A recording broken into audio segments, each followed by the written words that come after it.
주님의 은총과 평화가 여러분과 함께 하시길 빕니다. 사랑하는 여러분, 주연절 세 번째 주일입니다. 주연절 세 번째 주일에 우리가 읽은 마가복음 본문은 예수께서 시몬과 그의 동생 안드레 그리고 야고보와 요한을 제자로 부르신 이야기입니다. 예수께서는 요한이 잡힌 뒤에 갈릴리로 가셨습니다. 예수는 갈릴리에서 때가 찼다, 하나님 나라가 가까이 왔다, 회개하여라, 복음을 믿어라 하고 복음을 선포했습니다. 그리고 갈릴리 바닷가를 지나시다가 시몬과 그의 동생 안드레에게 나를 따라오너라, 내가 너희를 사람을 낚는 어부가 되게 하겠다고 말씀하셨고 그들은 그물을 버리고 예수를 따랐습니다. 또 그물을 깁는 야고보와 요한도 마찬가지였습니다. 마가복음 본문에 나오는 나를 따르라는 부름에 예수를 쫓은 제자들의 이야기를 제대로 이해하기 위해서 우리는 구약성서의 요나를 소환할 필요가 있습니다. 예언자는 하나님의 뜻을 인간에게 전하는 사람입니다. 요나는 하나님의 뜻을 인간에게 전하는 예언자로 활동했습니다. 요나는 느느웨로 가서 그들의 죄악이 내 앞에까지 이르렀다고 외치라는 하나님의 부름을 받았습니다. 하지만 요나는 하나님의 낯을 피해 달아났습니다. 요바에서 배를 타고 스페인으로 도망길에 오른 것입니다. 그런데 요나를 실은 배가 태풍을 만났습니다. 그리고 요나는 결국 바다에 던져졌습니다. 바다에 던져진 요나는 물고기 뱃속에서 사흘을 지냈습니다. 요나는 물고기 뱃속에서 주님의 눈앞에서 쫓겨났어도 내가 반드시 주님 계신 성전을 다시 바라보겠다고 기도했습니다. 하나님은 그의 기도를 들으셨고 물고기가 요나를 무태 뱉어내게 하셨습니다. 요나는 하나님의 부르심을 거역했다가 바다에 던져졌고 물고기 뱃속에 갇혔습니다. 하나님이 요나를 버리신 것 같은 상황입니다. 하지만 하나님은 요나를 포기하지 않으셨습니다. 오늘 구약의 성서일과인 요나서 3장의 말씀이 그것을 증언합니다. 요나서 3장은 주님께서 또다시 요나에게 말씀하셨다는 구절로 시작됩니다. 하나님께서 다시 요나에게 말을 거신 것입니다. 처음 말씀하실 때 하나님의 명령을 거부했던 요나에게 하나님께서 또다시 말씀하신 것입니다. 그리고 요나는 하나님의 말씀에 순종하기로 했습니다. 그런데 문제는 하나님이 요나에게 다시 니느웨로 가라고 하셨다는 사실입니다. 니느웨는 아시리아의 수도입니다. 아시리아는 이스라엘을 침략했고 당시 약탈과 비인도적 행위를 서슴지 않았습니다. 또 예루살렘 성전을 훼손하는 등 하나님을 모독했습니다. 때문에 이스라엘 사람들에게 니느웨는 용서할 수 없는 도시였습니다. 그런 점에서 요나의 심정을 이해할 수 있습니다. 그런데 하나님께서 또다시 너는 어서 저 큰 성읍 니느웨로 가서 이제 내가 너에게 한 말을 그 성읍에 외쳐라 하고 말씀하신 것입니다. 이 말씀을 듣고 요나는 니느웨로 갔습니다. 둘러보는 데만 사흘이 걸리는 니느웨에서 요나는 하룻길을 걸으며 40일만 지나면 니느웨가 무너진다고 외쳤습니다. 그러다 니느웨 백성들은 하나님의 말씀을 믿고 금식을 선포했습니다. 왕을 비롯해서 모든 백성은 굵은 베옷을 입고 잿더미에 앉았습니다. 또 하나님께 부르짖고 나쁜 길에서 돌아섰습니다. 힘있는 자들은 폭력을 멈췄습니다. 40일만 지나면 니느웨가 무너진다는 요나의 한마디를 듣고 그들은 방향을 바꾸었습니다. 요나의 한마디가 그들의 운명을 바꾼 것입니다. 비슷한 부름에 관한 이야기가 마가복음 본문에도 나옵니다. 본문에 의하면 시몬과 안드레, 야고보와 요한 역시 예수로부터 나를 따르라는 한마디를 들었습니다. 그 한마디에 대한 그들의 대응은 요나와는 달랐습니다. 그들은 그 한마디에 복종했습니다. 예수를 따라 나선 것입니다. 시몬과 안드레는 그물을 버린 채 야고보와 요한은 아버지를 배에 남겨둔 채 예수를 따랐습니다. 예수의 한마디에는 그만큼 큰 힘이 있었던 것입니다. 우리도 마찬가지입니다. 모든 말에는 힘이 있습니다. 우리의 말에도 힘이 있습니다. 따라서 우리는 잘못된 길을 가는 이들을 말로 돌이켜야 합니다. 우리에게는 또 의무와 기쁨이 있습니다. 우리는 그 기쁨과 의무를 이웃과 공유해야 합니다. 말로 공유해야 합니다. 그리하여 우리가 그럴 가치가 없다고 생각하는 사람들조차 그 기쁨과 의무를 누릴 수 있게 해야 합니다. 그러나 요나는 그렇게 하지 못했습니다. 요나는 하나님의 부름이 자기 뜻과 다르다는 이유로 거역했습니다. 니느웨 사람들에 대한 미움과 편견 때문에 하나님의 부름을 거역한 것입니다. 요나가 하나님의 부름을 거절한 이유는 하나님이 자신을 사랑하는 만큼 니느웨 사람들을 사랑하실까 봐 두려웠기 때문입니다. 하나님께서 요나를 용서하신 것처럼 니느웨 사람들을 용서하실 것을 두려워했기 때문입니다. 요나는 니느웨를 향한 하나님의 은혜를 참을 수 없었습니다. 그것은 너무도 놀라운 일이기 때문입니다.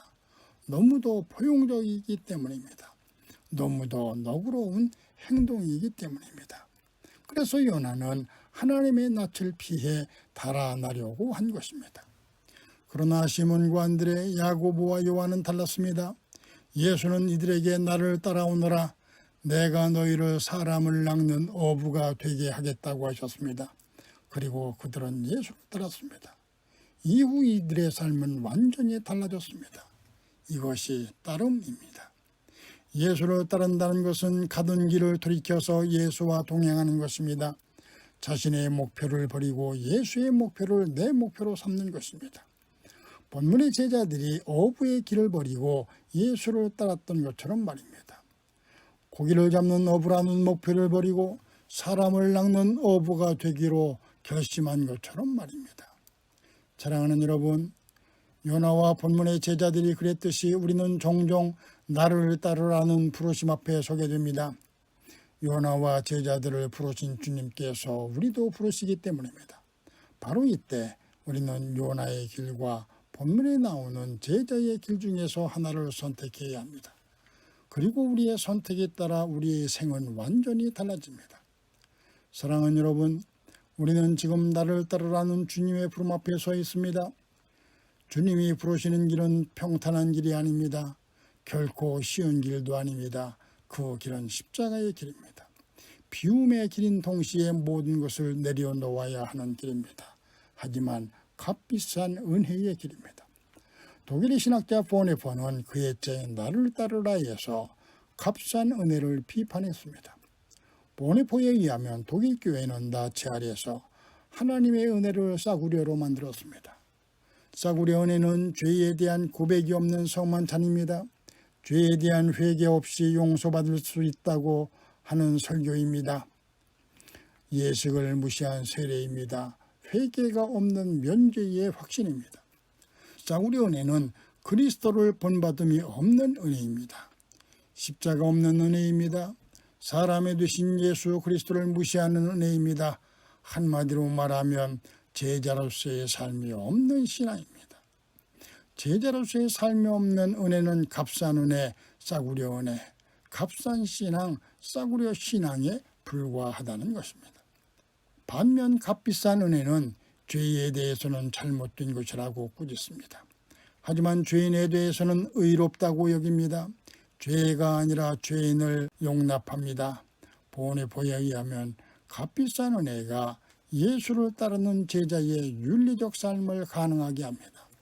신자는 값비싼 은혜를 통해서 자기에게 주어지는 사죄에 대해서 감사하게 됩니다. 그리고 그 감사는 그리스도의 부름에 대한 복종으로 이어집니다. 은혜가 값비싼 까닭은 예수의 제자가 되는 멍에를 지우기 때문입니다.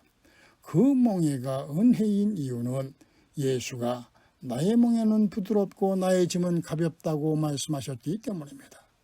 사랑하는 여러분, 기억하십시오. 우리는 나를 따르라는 예수의 부름 앞에 서 있습니다. 이 부름 앞에서 우리는 선택해야 합니다. 요나의 길이냐, 시몬과 안드레, 그리고 야고보와 요한의 길이냐를 선택해야 합니다. 여러분은 값싼 은혜와 값비싼 은혜 중에서 선택해야 합니다. 여러분은 값비싼 은혜를 추구하고 선택하십시오. 힘겹고 어려울지라도 정의와 평화, 섬김과 나눔, 사랑과 희생의 길을 걸으십시오. 그러면 여러분이 생각하는 것보다 여러분의 삶은 훨씬 아름답게 빛날 것입니다. 그리고 여러분은 훗날 나를 따르라는 주님의 부름에 응답해 제자의 삶을 산 사람으로 기억될 것입니다. 아멘.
사랑하는 이들이여, 여러분은 늘 기도하고 말씀을 묵상하는 경건신앙을 통해 하나님의 뜻을 바르게 분별하도록 하십시오.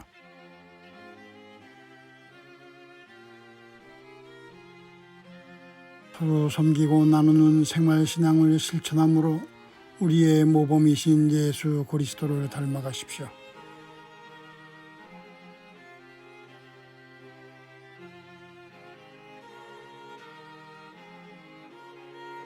하나님이 지으신 창조 질서를 보존하고 살리는 일이 여러분 스스로를 살리는 일임을 기억하여 이를 실천하십시오.